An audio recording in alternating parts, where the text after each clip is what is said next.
right, so I am talking a little bit tonight about stress and anxiety. So I'm going to start this the old-fashioned way.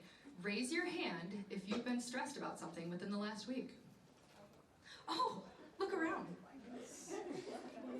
Okay, so stress and anxiety, something that pretty frequent, yeah? Is high school relaxing or stressful?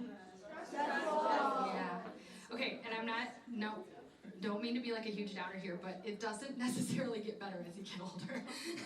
It just changes, right? Like, I don't mean, like, seriously. Stress in high school is bad.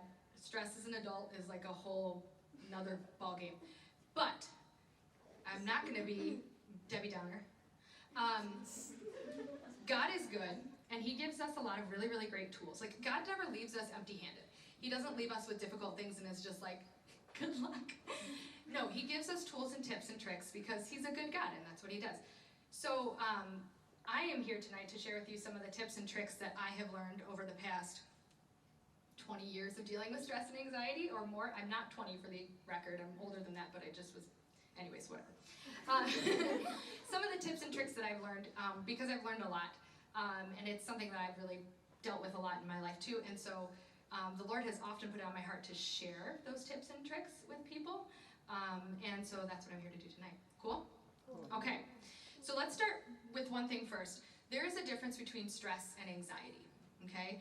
And I want to differentiate this because both of them have similar manifestations, meaning like they make you feel certain ways, and both of them are very closely related, but there's kind of a line between them. So stress is like when you feel upset about a specific trigger, like a baseball game coming up, or a softball game, whatever, that you're worried you're not going to do well in, or a test that you're worried about, or an audition, or just like you have a relationship with a friend that's just not working out really well. Like, those are specific triggers, right? Like things that you might, it's coming up in the future, or it's going on that like is stressing you out, right? Anxiety is kind of like, it can either be like the next level of that, where you're just all the time feeling stressed and anxious. It can also be like you feel anxious about things that are irrational, and I don't mean irrational as a sense of like somebody pulls out a bologna sandwich and you're like, oh my gosh. Like, that's not what I mean about irrational. What I mean about irrational is kind of like the fear that you're feeling about a specific trigger is disproportionate to the amount of harm that trigger can actually cause you. Does that make sense? So like, for example, like public speaking, right? A lot of people get anxious about public speaking. Can public speaking actually hurt you? No, not unless you like fall over on the way up the stage or something like that. But like, no, it's not gonna actually hurt you. But people get like really anxious about it. That anxiety is disproportionate to the actual harm that you're gonna experience. And also, anxiety can be just described as like constant, right? Sometimes people are just anxious, they don't even know why, and they're just anxious all the time. So anxiety is kind of like the next level above stress, okay? Both are no fun, and a lot of us have dealt with either one or the other at any given time in our lives. Before we go on, I want to say one thing. I am not a medical professional. I am not a therapist. I'm not a counselor, nothing. I'm just someone who has dealt with a lot of stress and anxiety in their life for a very long time and picked up a lot of tips and tricks on the way. So everything I say tonight, please take it with a grain of salt. I'm here to just give advice and share some of my own experiences, but I am not a medical professional, okay? If you go to see a doctor or a therapist, whatever they say trumps anything that I say. Got it? Okay? Just want to put that out there. Okay, so stress and anxiety. Let's like start with the basics here. So and I forgot about this one. An easy way to check or to think about whether you're experiencing stress or anxiety. Anxiety and anxiety disorders are specifically when it affects your day-to-day life, okay? So you can't complete normal tasks like going to school or playing on a sports team or whatever because you're so anxious, okay? That's when it's like, this is not just stress anymore, this is anxiety, okay? And that's often what I use to kind of like, am I just being stressed, or do I really need to look into this a little bit more kind of thing, okay? All right, so the next slide here I think has some of the manifestations, and FYI, former teacher, but you can take the teacher out of the school, you can't take the school out of the teacher. I like to use fancy words because I like words. Also, my former students, there are memes coming. Anyways, okay. I really like memes, I think they're funny, even though you're probably like, oh my gosh, she's obviously a millennial, she loves memes, but I love memes, okay. Anyways, the physical manifestations of stress and anxiety and Some of these are obvious, but some of them are not. Rapid heart rate, stomach ache. Oh man, that's me, 100%. Like anytime I'm anxious, like, oh, my stomach like is a hurricane. Trouble sleeping, insomnia. Okay, definitely have done that many times in my life. Sweating, shaking, fatigue, being really tired, muscle tension, and like just like I've had times when I'm really stressed, and then like the stress will go away, and I'm like, oh, my shoulders are killing me, and like really bad. And I'm like, oh, it's because I was stressed. But you don't often like put those together that they're, it cause and effect. Trouble breathing, right? If you're getting really panicky, sometimes it's hard to like get deep breaths. The emotional and manifestation stress anxiety, so panic or nervousness, difficulty concentrating, right? Irrational anger. Sometimes you like burst out at someone and you're like, whoa, where did that come from? Well, if you're stressed, that's where it came from. Racing thoughts, restlessness, and then feelings of impending doom. I just like saying the word doom. It's funny. But you know what I mean, like just feeling like something's bad is gonna happen. Sometimes you like are picturing what that bad thing is, but sometimes it's like, I don't know what it is, but something bad's happening. Has anyone ever had that before? Yeah. So I'm just giving you the basics here. I am assuming that most of you have dealt with some sort of stress or anxiety in your life, so you kind of know what I'm talking about. But it's always good to start from square one and move forward, right? Okay. So let's move on to the tips then. We know what anxiety is. Let's move on to the tips. Sorry. I love Jesus sneaking around the corner. He's like my favorite. My friend texted me the other day. She's like, I'm going to buy a bunch of these stickers and just stick them in random places. The ones that say like, I saw that. Do you know what I'm talking about? The Jesus. Okay. Anyways, I love tangents. Okay.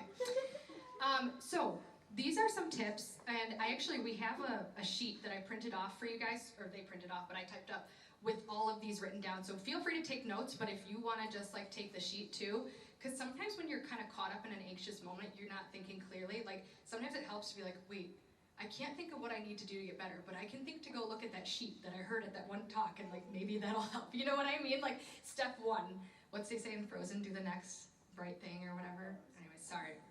Okay. I have a 2.5-year-old. That's my excuse. So number one, have a dance party. I am always a proponent of dance parties, and not just because I love to dance, but you guys ever heard of something called endorphins? Yeah.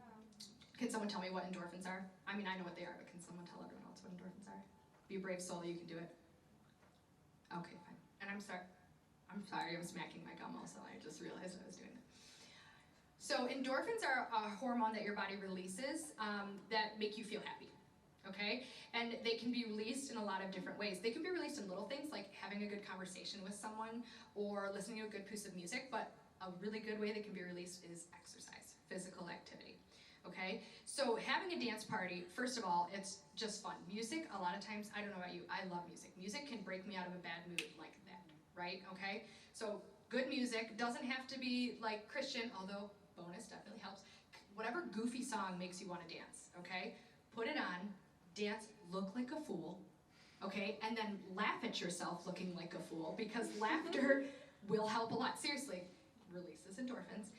And just like, be goofy, okay? Get those endorphins out, be goofy. And if you can do it with a friend, even better. I remember one friend of mine in college, we were studying for finals or something like that, and we were both like, we're just like done.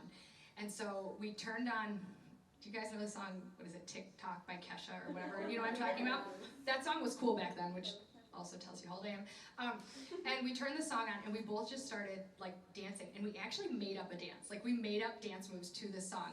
And I kid you not, at both of our weddings, we danced to that song with our choreography on the dance floor.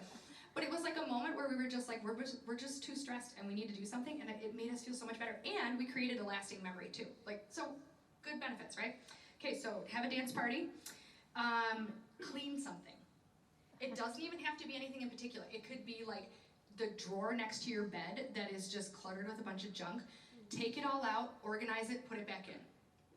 It's a tiny little thing, but it's productive. Because the biggest thing about anxiety is you're stuck. Right? You feel like you can't get out. You feel like you don't know how to break out of the anxious thoughts. Your mind is just going. So if you can do something small and productive, like clean a drawer or clean your windows or whatever, something small like that really helps. So clean something. It also distracts you. Talk to someone. I can't tell you how many times I've been like worked up about about something and I like start talking to someone, and in the middle of talking to them, I'm like, wow, this sounds really ridiculous. Why am I anxious about this? But sometimes that's what really helps, right? Just getting out of your head, talking to someone else. And they can also speak to you, right? Obviously, that's the point of having a conversation. They can be like, look, this is not a big deal, okay? You're okay, and I will help you, right? You're blowing it out of proportion.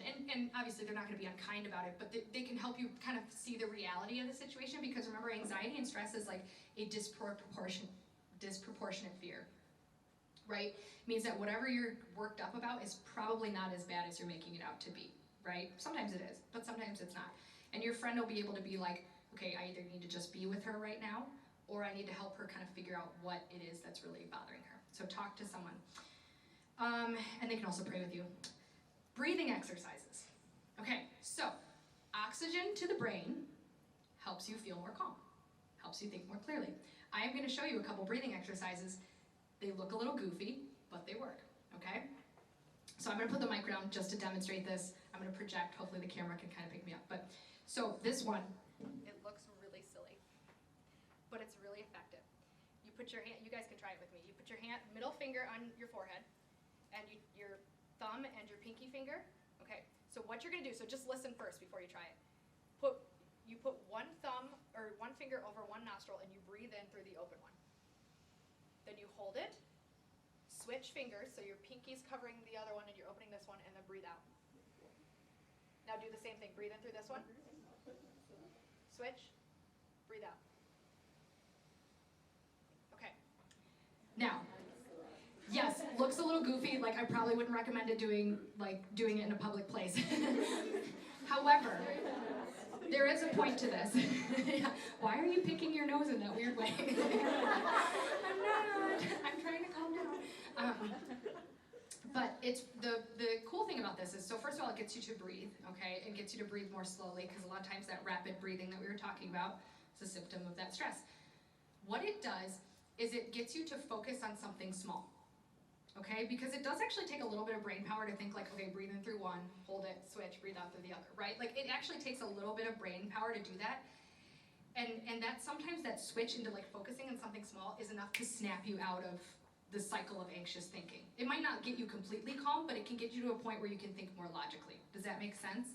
So that one, it looks silly, but it's really, really, really useful. Another one is to like lay on your back somewhere and put your hand on your belly and just really breathe deeply, like fill your whole belly up and then hold it and then breathe out.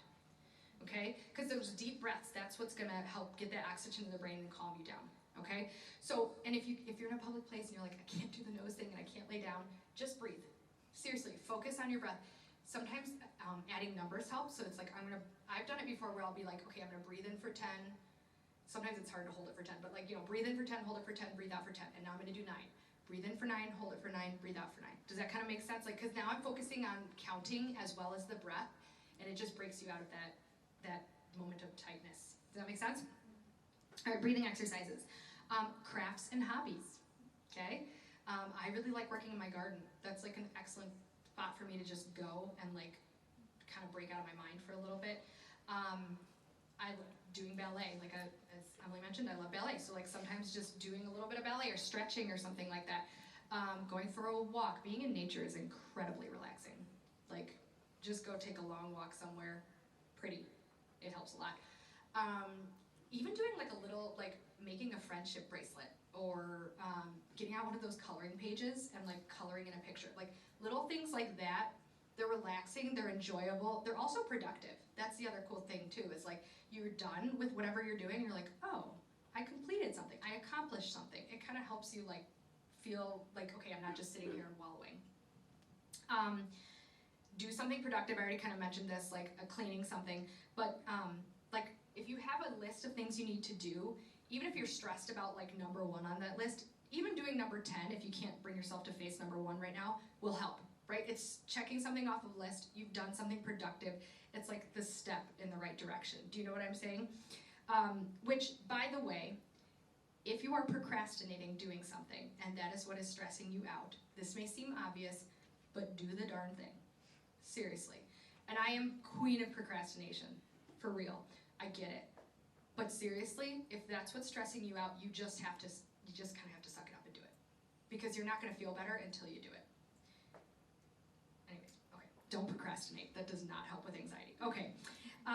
Write in a journal. It's kind of like talking to someone kind of along the same lines. Write everything out.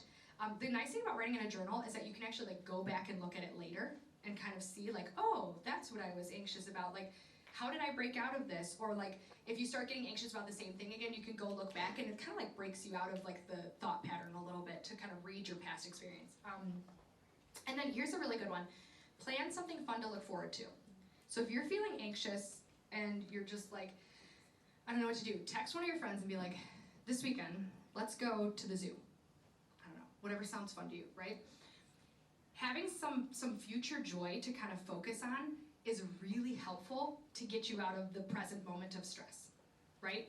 And if the stress is about like an event that's coming up and you have this thing that's like right after it, like for example, like if I was really anxious about giving this talk tonight and then I decided, oh, after this, I'm gonna go and grab ice cream with Elizabeth, right? That would be something that could help me kind of get through whatever that stressful moment is, because I have something to look forward to, right? And it's kind of like, it's kind of worth it to get through the icky part to get to the good part. Does that make sense? Okay, so, there's Darth Vader. Anyways. So the underlying theme with all of these tips that I just gave you, oh yeah, sorry. Also, I love this guy. I'm fine. This is procrastination, like at its finest. Like everything's burning down, but I'm fine. It's okay. Sorry, Alana, I'm jumping all over the place, but you're doing a great job back there. So note how most of these techniques that I just gave you, the tips, focus on getting you out of your mind. That's kind of the point, okay? And they get you onto something healthy. Once you've got your mind out of that cycle of anxious thoughts, you can think more clearly, because anxious thoughts are typically not super logical, right? Like they're not, or if maybe logical is a bad word, they're not super like, they're not productive, they don't do anything, they don't help you solve the problem, they just make you sit there and fret, right? So if you can break out of that cycle, you can start thinking more clearly about like, how am I gonna solve the problem of whatever's stressing me out? Does that make sense? So the goal is to break yourself out of those moments when you're just like this, so that you can start moving. If you can go on to the hamster, okay, can you guys, I don't know if you guys can see it super well, but give it a shot, see if it'll show up when it starts moving. I don't think the video will work. Oh, poop. Okay, well, what the video was this hamster on a wheel. You guys have all seen these before, right? Like the hamster's running and then all of a sudden he just like, and he like gets flung off. You know what I'm talking about? Okay. I think this is a really good analogy. Go home and watch a hamster falling off a wheel tonight. But it's a really good analogy for anxiety, because what starts as just like a normal, like you're kind of feeling anxious, like you can see like just kind of running on the wheel, like the thoughts start running. Eventually, you lose control, right? At first, you're the one propelling the wheel, right? The hamster doesn't like just randomly get thrown off, like he starts the wheel. Eventually, he gets going so fast that he loses control and falls off, right? So the point here is that if you can get control of the situation before you get to that point, you won't get to that point, right? You won't get to the point where you're just like a mess, right? If you feel yourself starting to get anxious, it's like, okay, what can I do to help solve this problem or move forward? And if you do fall off, you can say, okay, what can I do next time to not get to this point? Because here's the tricky thing. You guys probably are aware of this, but the mind and the body are very, very closely connected. Like closer than I think we sometimes realize. I'll give you an example. So they did this experiment, I don't know, at some point in the past, where they had a bunch of little kids in a classroom, like kindergartners, right, who spread germs like crazy. They had them all in the classroom, and they sat down one group of kids, and they said, we want you to imagine that I think it's your white blood cells that help like fight off infections, right? They want you to imagine that your white blood cells are like little cop cars and police in your body, and they're just driving and chasing down all the germs, and they're gonna grab all the germs, and they're gonna just like get rid of them. And the kids were like, okay. And then later on, they went back and they like actually tested the like these kids, and the kids who had envisioned the white blood cells like capturing the germs had more white blood cells and were healthier than the kids who they didn't tell that to. So like I give you that example just as a way of just reminding you, your mind is very, very closely connected to your body, okay? And at some point, your body will take over, right? Like you probably all experienced that at some point in your life, right? If you're starting an anxious pattern of thoughts, at some point your mind almost just doesn't do what it's supposed to do anymore, and it's really just your body kind of going through it, and you just feel sick and anxious and icky, and there's not a whole lot going on up here that makes sense. Do you know what I'm talking about a little bit? So the goal is to be able to kind of stop ourselves before we get to that point so that we can be more peaceful. And it takes a lot of practice, but it is possible. Okay, and I want to just make one other note here. If your anxiety, if any of you listening to this, if your anxiety is so strong that it affects your everyday life and you feel like you can't break free from it, please go speak to a counselor or a therapist. There is zero shame in seeing a therapist or a counselor. Seriously, I just want to put that out there because I feel like there's still stigmas about that. You would not believe how many people probably sitting in this room have or are seeing a therapist at some point. And you know what? That's awesome. Thanks be to God. I firmly believe that basically everyone on this planet should go see a therapist at some point in their life, because, and it's not like you're crazy or anything like that. It's just sometimes it's really good to talk to someone, and someone who doesn't really know you that well, or someone who doesn't like live in your house, right? Sometimes it's really good to just go and air everything out and have them help you sort through, especially someone who has the tools to help you sort through things and make them better, right? Please. There are a lot of great Catholic and Christian therapists in the area. Go talk to someone, a trusted adult, go talk to your priest, go talk to your pastor, whatever, and ask them, where can I go see someone to get me some help? It's worth it, 100%. So, like, I'll give you a little bit. So, I have struggled with anxiety since I was a little kid. And I'm not talking about, like, I was afraid of spiders or I was, like, a worrywart. I'm talking about, like, an actual diagnosed anxiety disorder since I was, like, probably 7 or 8 years old, like, really young for most people to get anxiety. And it was it has been a really difficult part of my life for a long time. And it was a cross that I just was like, okay, Jesus, I don't know why you gave me this isn't that fun. However, I'm starting to see the fruits of it now. It's been a very long journey. I will not tell you that I never am anxious, because that would be a lie, but I will tell you that I've come a long way. And that's like one of the messages I really want to drive home tonight. If any of you are just feeling like, I'm drowning in this, or I'm just so anxious, I don't know if it'll ever get better, I promise, I am a living example, it does. Seriously, it does. It took a lot of work, and that's the thing that they don't often tell you. You actually have to do a lot of the work if you want it to get better. But it will get better, and it can get better. And you are perfectly, 100% capable of making it better. Promise, okay? I think sometimes we feel like we're kind of getting bowled over and that we don't have any control. You actually have a lot of control. It's your mind. It's your thoughts. Like, you are 100% in control of those thoughts. It takes work, though. And honestly, the reason I'm here today is because I was so miserable that I was like, I'm willing to do whatever it takes to get out of this. And if that means I have to, like, go to therapy and do practice things and journal and whatever it takes to get out of this, I'm going to do it because I want to be happy. And guess what? I'm happy. Like, not all the time, but for the most part, yes. So I just want to put that out there. Please don't give up hope. You can and will overcome if that's something you're struggling with. And if you have a friend who's struggling with it, remind them, like, you can get out of this and you will. You got this. Okay. So let's talk a little bit about stress and anxiety, your relationship with the Lord specifically. I don't even know where I am in the slides, Alana, but you know. Oh, yes, no, this is right where I need to be. I love this little girl trying to help Jesus carry his cross, and that's so cute. So I had a lot of moments where I would be really anxious and I would turn to the Lord in prayer and be like, Jesus, help me.